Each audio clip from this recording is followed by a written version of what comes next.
Bienvenidos, estimados estudiantes, a este nuevo video para continuar con este interesante viaje por la geometría.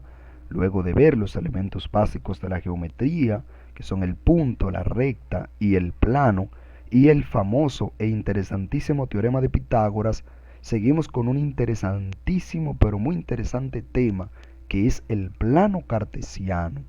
Pero primero vamos a ver los objetivos de esta clase, de esta sección. Conocer y conceptualizar el plano cartesiano, comprender y aplicar la localización de coordenadas en el plano cartesiano, comprender y apreciar la importancia y utilidad del plano cartesiano para el desarrollo de los sistemas de localización.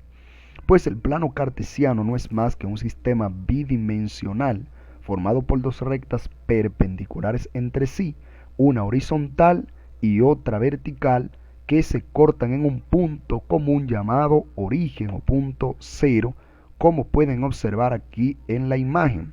A esa recta horizontal se le simboliza con la letra X y se le llama eje de las abscisas, mientras que al eje vertical se le simboliza con la letra Y y se le llama eje de las ordenadas. Como pueden ver, también en el plano cartesiano tenemos números, ya que también se define como dos rectas numéricas que son perpendiculares entre sí, y cada uno de esos números está a igual de distancia del otro.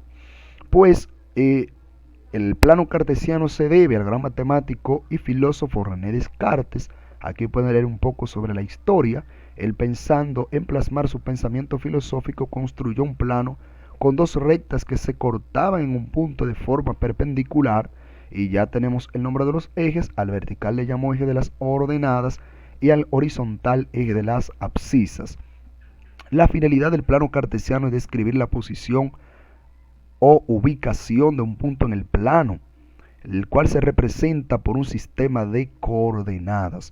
El plano cartesiano también sirve para analizar matemáticamente figuras como la parábola, la hipérbola, la línea, la circunferencia, otras que verán en cursos más adelantados, más avanzados, pero que podemos ver aquí desde ya figuras geométricas como la circunferencia, más bien como el triángulo, cuadrados y rectángulos, diversos cuadriláteros. ¿Cuáles son los elementos? Pues ya lo hemos mencionado.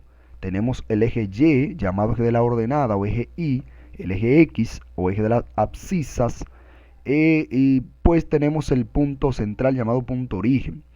¿Qué es coordenada? ¿Qué le llamamos coordenadas? ¿Qué es lo que localizamos en el punto? Pues localizamos en el plano, perdón, pues localizamos punto mediante coordenadas. ¿Qué son las coordenadas? Pues no son más que un par ordenado, un par de numeritos, uno que corresponde al eje X, siempre el primero, y el segundo que corresponde al eje Y o eje Y, como lo podemos ver aquí.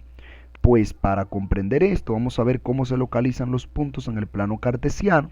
En primer lugar se localiza el valor de la abscisa, o sea el valor del eje X, y se cuentan las unidades correspondientes, ya sea a la derecha o hacia la izquierda, dependiendo si este valor es positivo o negativo, a partir por supuesto del origen o punto cero. Luego de ahí se mueve hacia arriba o hacia abajo para en la dirección del valor del eje Y, por supuesto que es indicado por la segunda componente, hacia arriba o hacia abajo, dependiendo de si este valor es positivo o negativo. Esto podemos verlo de manera muy clara en el ejemplo.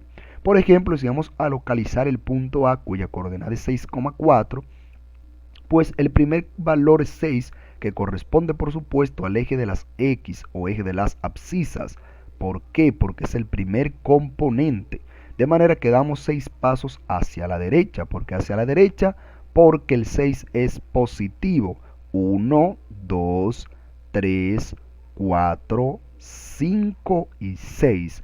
Una vez que doy 6 pasos hacia la derecha, pues voy a dar tantos pasos hacia arriba o hacia abajo como me indique el valor de Y, dependiendo de si es positivo o negativo. Dado que el 4 es positivo, ya me posiciono aquí en el número 6, 6 pasos a la derecha del 0 del origen, y pues me muevo hacia arriba 4 pasos, perdón, 1, 2, 3 y 4. Y ahí, en ese punto, en esa esquinita, se encuentra el punto A igual a 6,4. Trazamos una línea de puntos sucesivos desde el número 6 a la altura del número 4 y luego trazamos otra línea de puntos sucesivos de manera perpendicular, y en esa esquinita ahí donde se cortan se encuentra el punto A igual a 6,4. De igual manera el punto 6, menos 2, nos movimos 6 pasos hacia la derecha desde el origen, pero ahora dimos 2 pasos hacia abajo, 1 y 2. ¿Por qué hacia abajo? Porque el valor de la ordenada, el valor de y, es menos 2, es decir, que es negativo. Aquí tenemos otros ejemplos que se pueden analizar en casa. Luego ustedes resolverán esta actividad en sus casas y luego desarrollaremos una serie de actividades en el salón de clase cuando nos encontremos, bastante interesantes.